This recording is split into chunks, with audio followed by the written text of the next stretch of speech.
Al Filo, una ventana sobre la actualidad y el conocimiento crítico que genera la Facultad de Filosofía y Humanidades. María Teresa Andrueto y Fabiola Heredia destacan la importancia de que el 8 de agosto el Senado de la Nación convierta en ley el derecho al aborto legal, seguro y gratuito. Oscar Moreschi cuenta cómo se vivió en la universidad el paso de la primavera camporista de 1973 al clima de terror que anticipó el golpe de Estado de marzo de 1976. El sociólogo Horacio González reflexiona sobre la función de la universidad pública y califica al gobierno de Macri como un periodo siniestro en nuestra historia. En la Facu, te contamos las principales actividades de nuestra vida institucional. La escritora María Teresa Andrueto y la directora del Museo de Antropología, Fabiola Heredia, hablan sobre la carta abierta a senadores para que voten a favor de la Ley de Interrupción Voluntaria del Embarazo, un documento público que reunió a cientos de mujeres y miles de firmas en Córdoba. Esta carta a los senadores de Córdoba a la Nación, por Córdoba a la Nación, se firmó en el Museo de Antropología una cantidad increíble de mujeres de distintos sectores, edades, procedencias, de distintos lugares de la provincia de Córdoba, con varias sedes de firmas en distintos lugares también, para instar a los senadores por Córdoba a votar por la ley, votar de modo contundente, claro, por la ley de aborto legal, seguro, gratuito. Bueno, porque las mujeres no queremos ni una muerta más por aborto, ni por ninguna otra razón. Y el mensaje es que puedan comprender que no se trata de una ley que obligue a nadie a practicar un aborto y que va más allá de la cuestión de conciencia íntima que cada uno tenga con respecto a qué hacer con su vida, sino que es una ley que intenta dar marco legal justamente a una situación que existe en nuestra sociedad de una manera escalofriante, la cantidad de abortos que se practican, y hay que pensar que las mujeres que no tienen condiciones, primero por el derecho de las mujeres a decidir sobre sus cuerpos, y luego porque, especialmente por las mujeres pobres que no tienen el dinero suficiente como para recurrir al mercado negro del aborto, que es lo que sucede, ¿no? Entonces, bueno, que se puede entender que es un tema de salud pública, que no es un tema que tiene que ver con la concepción religiosa y con las creencias de cada uno, sino que corresponde al sistema de salud recibir, alojar esta problemática y resolverla. No me banco tu hipocresía, enfermo y ciego no lo veía.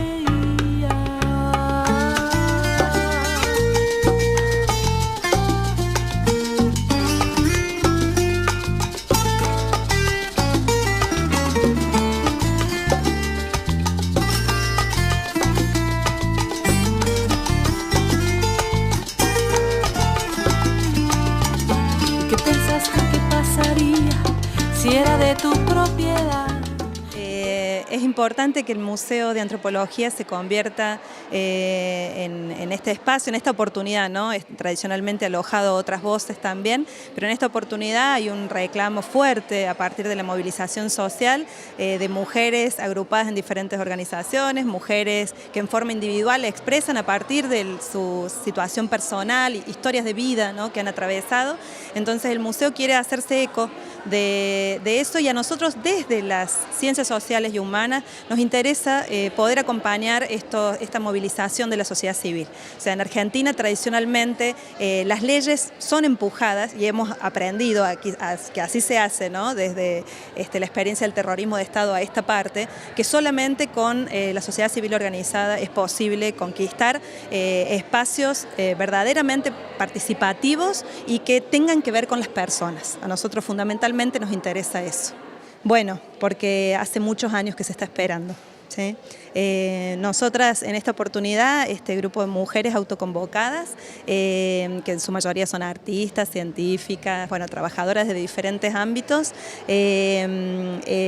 ellas desde sus experiencias creemos que en cualquier familia la experiencia del aborto es traumática.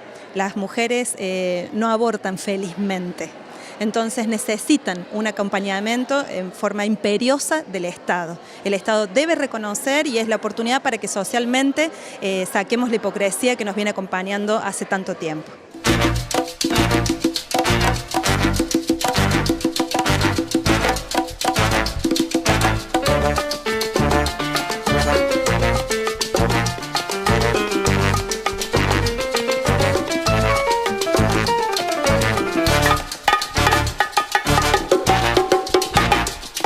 Las abajo firmantes, mujeres de diversas edades, trabajos, profesiones, condiciones y elecciones de vida, nos dirigimos a la senadora Laura Rodríguez Machado y a los senadores Carlos Casello y Ernesto Martínez, responsables de representar a las y los cordobeses en la inminente votación por la legalización del aborto en la Cámara Alta del Congreso de la Nación. La historia pasada, si no aprendiste nada de nada, el mundo zumba y vos ahí parado mirando como si nada.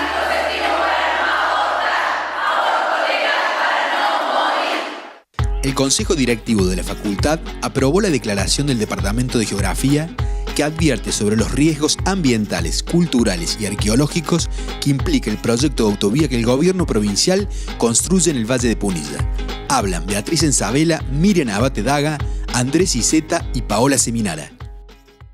Nosotros entendemos que cuando se va a hacer una intervención en un territorio tan poblado como el que estamos hablando, toda la zona de Valle de Punilla, ¿no es cierto? Si uno va a hacer una intervención de semejante magnitud, lo mínimo que se tiene que hacer es plantear un proyecto en el cual participe la ciudadanía. En general, nosotros si hacemos una mirada así desde como un dron sobrevolando el espacio y viendo todos estos puentes y autovías que se quieren construir, es abrir a toda la ciudad de Córdoba, a todo el centro del país, toda una región inmensa de inmejorable paisaje turístico, abrirla directamente a la urbanización. Abrir toda esa zona a el avance inmobiliario. Y al final destruimos el propio recurso que se quiere explotar, porque esa zona, ¿qué recurso tiene? Tiene recurso paisajístico. Más grave aún es que ataca, o sea, se construye parte de la traza y del proyecto está construido sobre un alto porcentaje de lo que nosotros que se considera bosque nativo rojo. O sea, sobre el rojo no se puede tocar ese bosque, porque es bosque nativo, que hay que tratar de conservarlo de todas las maneras posibles. Y bueno, este proyecto de la autovía Punilla no tiene en cuenta esas proporciones de bosque nativo rojo. Siempre trabajando junto con la gente y dando la perspectiva esta de la geografía, de trabajar participativamente desde las fuerzas, desde los agentes que están insertos en el territorio, para poder brindar soluciones o alternativas mejores que las que son impuestas desde arriba. En base a un pedido que eleva el Departamento de Geografía, el Consejo toma ese pedido en este intento también de trazar puentes entre la facultad y la conflictividad social. Se hace eco de este conflicto y se posiciona desde un lugar. Atenta a la conflictividad que hay, se posiciona en favor de lo que están peticionando las organizaciones sociales de la zona, y a partir de allí es que saca esta declaración por el cual consideramos que tanto en términos ambientales como en términos antropológicos, sociales, arqueológicos, esta autovía de montaña no es la mejor opción para las poblaciones que están en esa zona. Nosotros hicimos en el año 2013 un relevamiento de sitios arqueológicos de toda la provincia más o menos la cantidad que surgió a través de bibliografía y trabajo de campo, por ejemplo, fueron unos 2.000 sitios, muchos de los cuales coincidían con el área, digamos, de amortiguamiento del proyecto de autovía, por lo cual nos parecía que, antes de aprobar un proyecto de esa envergadura, debería hacerse un estudio de impacto arqueológico en terreno. Cuando nosotros hablamos de arqueología no hablamos solo de los sitios o de lugares específicos, sino también de lo que entendemos como paisaje arqueológico. En ese sentido, preservar el bosque nativo o preservar la configuración de las sierras nos permite a nosotros, especialistas, pero también a todo el mundo, tratar de interpretar y entender cómo era el paisaje hace 2.000, 3.000 o hace 10.000 años. Respecto del análisis del impacto arqueológico que han realizado profesores de la carrera, me parece que es sumamente relevante también en términos de valorar el patrimonio arqueológico que hay en la zona de Punilla, donde afecta directamente el trazado de esta autovía. También me parece que hay que estar atento a los reclamos de las distintas comunidades involucradas que se han expresado a través de las asambleas, de los pedidos de audiencia, de los pronunciamientos públicos que han tenido las comunas en la zona de Punilla, para decir de qué manera esto afecta la vida de la gente, ¿no? Una idea de progreso, como la que se quiere implementar con el trazado de esta autovía y los fundamentos políticos que la sustentan, no necesariamente tiene que ver con el bienestar de los pueblos. Nosotros en antropología social somos sensibles a los puntos de vista de los sujetos, ¿no? Y me parece que a través de esta declaración del Consejo Directivo, que nos involucra como carreras pertenecientes a la Facultad de Filosofía, la antropología tiene mucho para decir en términos de los argumentos que se están usando, ¿no? Y que van en contra del bienestar de las personas.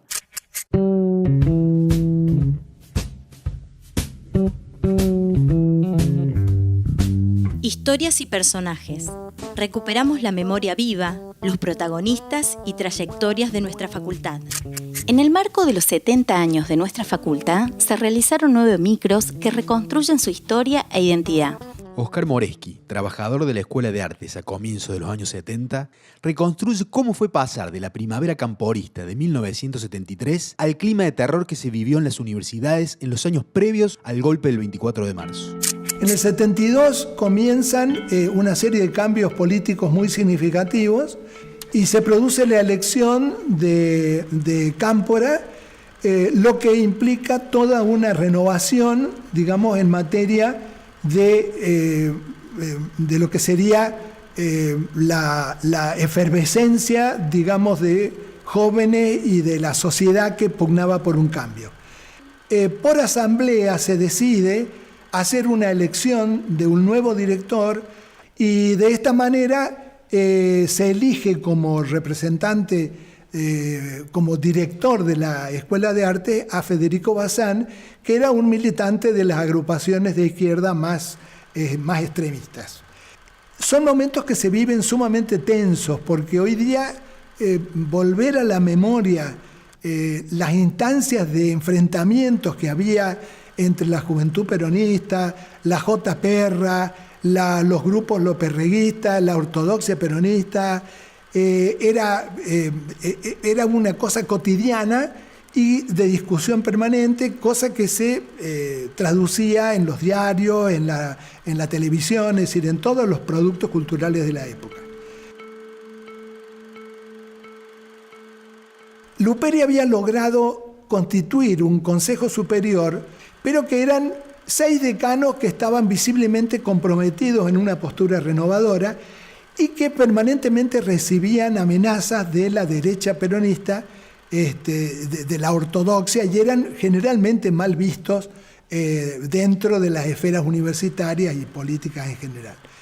Es así que en cada sesión del Consejo Superior, Luperi recibía un ramo de 6 rosas rojas con los nombres de estos decanos protestatarios y permanentemente notas de amenazas hacia ellos. En una oportunidad, yo era secretario de la escuela y íbamos en el auto para participar de una reunión del Consejo Superior con Federico Bazán, el director, y otros miembros, digamos, del consejo de la escuela. Y en el momento en que yo me detengo en un semáforo, siento por la radio que unos ordenanzas de la Radio Universidad, que eran militantes de las extremas agrupaciones de derecha de la J. Perra, ellos cada tanto sabían tomar la radio, cerraban todas las puertas y emitían proclamas. En ese momento yo escucho, mientras Federico Bazán, sentado atrás, discutía con los otros compañeros, escucho que los decanos Bontempo, el decano de filosofía Beato, el decano Federico, el director de la Escuela de Trabajo Social Federico, el director de la Escuela de Artes Bazán, iban a ser ajusticiados por infiltrados en el momento que se los encontrara. Yo, claro, estaba atento a lo que estaba a manejar y a estar escuchando la radio, cuando lo interrumpo a Federico y le digo: Federico, ¿escucharon el noticioso? La proclama. Y me dice: no, ¿qué dijeron? Bueno, dijeron que los decanos protestatarios de la Facultad de Filosofía, de Trabajo Social, de la Escuela de Arte, van a ser ajusticiados en cualquier momento. Así que vamos a tener que poner todas las precauciones habidas para llegar a esta reunión del Consejo Superior. Con la aparición de estos grupos amenazadores, que en el fondo venían avalados ya por una concepción, digamos, política nacional que estaba amparada, digamos, en los despachos oficiales del lópezreguismo y de la gente que proclamaba ya la necesidad de un cambio del camporismo hacia la fórmula Perón-Perón, y que venía pidiendo elecciones y todo lo demás. Y dentro de la universidad comienza a vivirse un clima cada vez más hostil.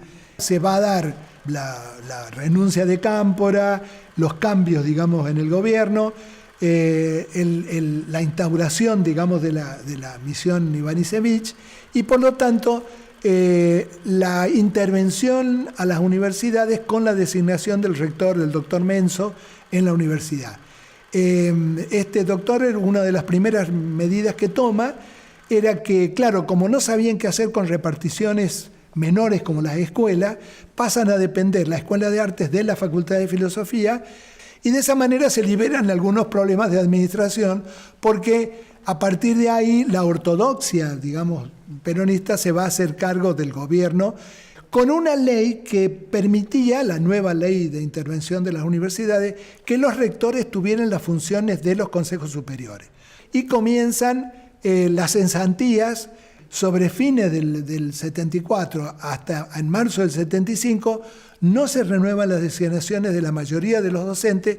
Estas cesaciones vienen también amenazadas por allanamientos en lugares puntuales, docentes del departamento de cine que habían sido amenazados, que habían sido llevados a la central de policía en el Cabildo, que habían sufrido, digamos, encapuchados, habían sufrido todo tipo de vejaciones, y que al día siguiente salían ya con la convicción de que tenían que renunciar, que tenían que dejar cualquier vinculación con la universidad.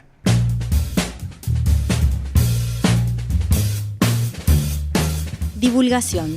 Te acercamos las investigaciones en ciencias humanas, trabajos y experiencias vinculadas con la comunidad. Horacio González visitó nuestra facultad acompañado de Diego Tatián y Eduardo Rinesi para presentar su libro Saberes de Pasillo. En esta entrevista reflexiona sobre la función de la universidad, los peligros de un pensamiento sin alteridad, y califica a la gestión de Macri como un periodo siniestro en nuestra historia. La universidad entonces se puede definir como la capacidad que tiene de saber que la interrogan sin que los que la interrogan perciban claramente esa pregunta que le hacen. ¿Y ustedes para qué? La universidad tiene que saber responder eso es decir, responder hacia los que preguntan no siendo universitarios, y en esa pregunta hacer de la universidad una singularidad nueva, algo que no se parezca a otra cosa y que no sea solamente una caja donde se pone una moneda y sale una respuesta, como aquel juego que jugábamos en la infancia, el cerebro eléctrico se llamaba. Creo que apretabas una pregunta y te salía una lucecita con la respuesta si tenías la suerte de que buscaras la respuesta correcta. Bueno, la universidad no puede ser ese ente trabajado previamente con los sistemas que provee cada época para dar respuestas a la pregunta que hace la sociedad o las clases trabajadoras, o simplemente grupos de personas agrupadas bajo cualquier propósito. No puede ser solamente eso, porque si fuera eso se desequilibraría el enigma que tiene que resolver. ¿Por qué los seres humanos son efectivamente iguales? Y para hacerse ellos mismos esa pregunta atraviesan necesarios momentos de desigualdad, de crisis y de dramas de desacomodamiento entre distintas funciones sociales, políticas, etcétera, que la universidad es la que suponemos, y por eso estamos en ella, que está a cargo de poder desentrañar, ¿no? Eso pasa de hace muchos siglos. Por eso conviene mejor detener aquí la respuesta, porque muchos siglos nos contemplan. Y si es así, ¿cómo tratar de explicarlo con palabras tan elementales, ¿no? De todas las formas teocráticas del ejercicio del poder político, emanadas de una profunda arbitrariedad del pensamiento, esta es la más impresionante, pensar si algo suma. En realidad la política hace simultáneamente un montón de cosas: sumar, restar, ir para lados oblicuos, retomar a un centro imposible, darse cuenta que ahí no está el centro y probablemente hundirse y recrearse en otro ciclo histórico. Es decir, ese tumulto de contradicciones entrelazadas, siendo la política, y así siempre fue la política de una nación, y es más, así se define una nación, este grupo de personas con el pensamiento de ¿y esto para qué sirve? Y esto no suma. Por ejemplo, decir de una huelga que no suma es un pensamiento no ligeramente, sino brutalmente conectado con algo muy espantoso. Es decir, es declarar que una actividad social vinculada a derechos, a reconocimientos de los huelguistas respecto a quienes son. Es el quiénes son de la sociedad. Somos los que ejercemos un derecho de interrumpir una actividad que si llamamos actividad capitalista o actividad de producción fabril. Esa interrupción es un hecho muy delicado, muy profundo a las sociedades. Eso no suma ni resta, eso permite conocimiento, genera formas de ser persona, es decir, genera vida social. Entonces, un gobernante que ante una huelga dice esto no sirve, en realidad el que no sirve es él, si el concepto de servir fuera un concepto adecuado para pensar esta situación. En el caso en cómo lo emplea el gobierno en su conjunto, efectivamente el servir es el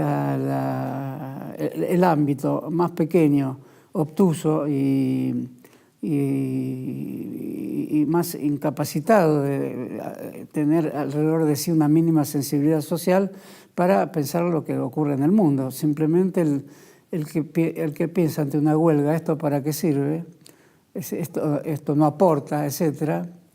Lo que es una persona que está en las más fecundas condiciones de destruir todo lo que toca. Ante el plan económico, ante el FMI, no había otra salida. Es decir, un pensamiento que no tiene alternativas, como se dice a veces en la universidad, un pensamiento sin alteridad, es un pensamiento sumamente destructivo. Uno puede decir, tenemos la fortuna que también se destruye el mismo, pero me parece que concebir la política de una forma más eminente, digamos, es suponer que sacarse de encima a estos pobres personajes es una actividad que no corresponde a la manera autodestructiva que tiene el para qué sirve. Debe corresponder más bien a la manera constructiva que tiene el movimiento social y político argentino de carácter emancipador. No, avisoró muchas fuerzas políticas que provienen de problemas anteriores a este. Todas esas fuerzas políticas que provienen de problemas anteriores, una tiene un nombre, como diría Borges, un vasto nombre, que se llama peronismo, y están las izquierdas y los distintos desprendimientos, tanto del peronismo como las izquierdas. Bueno, todos tienen que replantear muy agudamente y mucho más sutilmente lo que son, porque la suma de eso no está en condiciones de producir una situación nueva. Y distintas combinaciones de las tantas que se están pensando en estos momentos pueden no pasar de ser alquimias muy improductivas. Entonces hay que pensar todas esas fuerzas en lo que tengan de resorte interno de preguntarse a sí mismas quiénes pueden volver a ser. Ese volver es interesante porque la historia no es siempre marchar hacia adelante, son los personajes espantados del presente que se dan cuenta que atrás han dejado tesoros importantes y hay que volver a ponerlos en el horizonte del presente. Entonces serán esos los que estarán a cargo, y no son pocos, de decidir de qué manera, de qué camino, y supongo que será por la vía electoral, que es lo que todos deseamos, damos fin a este periodo que, no por tormentoso, porque las tormentas a veces nos gustan, es de los más, yo me atrevería a decir, siniestros que vivió la historia nacional, ¿no?